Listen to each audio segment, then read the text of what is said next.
Una araña brillante. Ágata jugaba sola en medio de un pastizal que resultaba tan grande como 4 canchas de fútbol para alguien de su tamaño. Haciendo grandes esfuerzos, empujaba hacia los lados las hojitas que se atravesaban en su camino y experimentaba con esa sustancia viscosa y prodigiosa que seguía saliendo de su abdomen, la misma con la que sus parientes tejían una y otra vez las telas que habían aprendido a hacer viendo a otras arañas trabajar.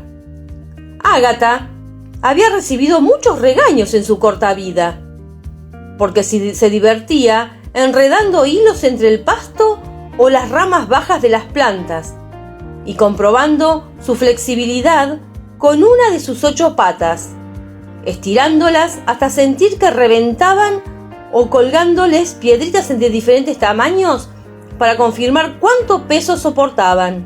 Ella se movía sola por el mundo, como todas las arañas, pero a diferencia de la mayoría de las primas y amigas de su edad, se aburría haciendo la misma tela una y otra vez.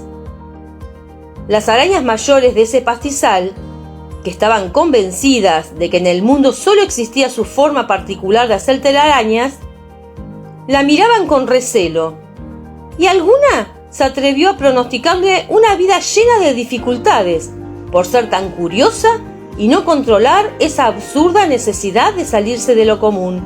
Las arañas de este pastizal habían hecho toda su vida sus telas en forma circular, en posición vertical, con muchos hilos que parten del centro, atravesados por otros que se encargan de darles soporte.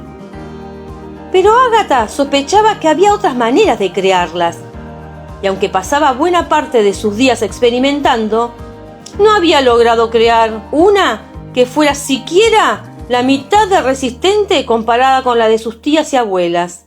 Un buen día, cuando fue en busca de uno de sus antiguos experimentos para analizar en qué había fallado, se encontró con una araña diferente de todas las que había visto.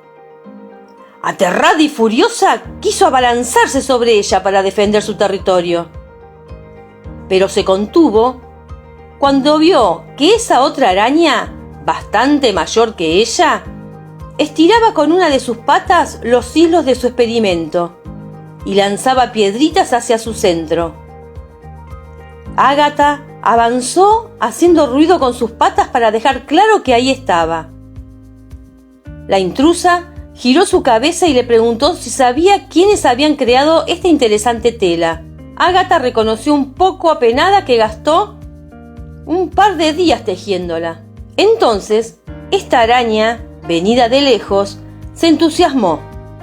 Caminó rápidamente hacia Ágata y le hizo un par de preguntas sobre la seda de los arácnidos. Ágata estaba fascinada. Hasta entonces nadie le había dicho siquiera cuál era el nombre de esto que a ella le parecía increíble que saliera de su panza. Había vivido toda su corta vida convencida de que las arañas de esta pradera eran las únicas que existían.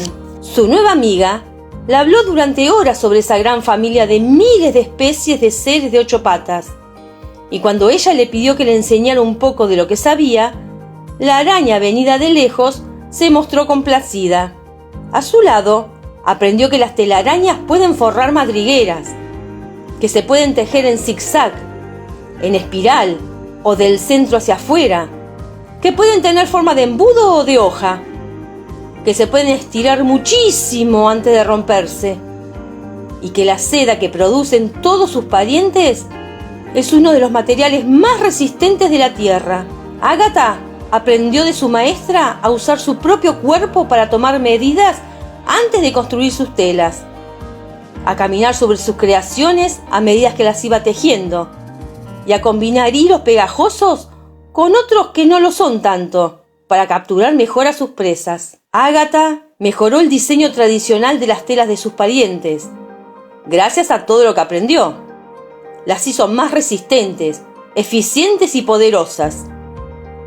Cuando las viejas arañas de su pradera comprobaron que sus 8 ojos, que los estudios y experimentos de Ágata habían valido la pena, adoptaron sus técnicas Y desde entonces, todas disfrutan de más tiempo libre y mejor comida en un pastizal en el que todas las arañas pueden estudiar, experimentar y aprender cosas nuevas cuando quieran.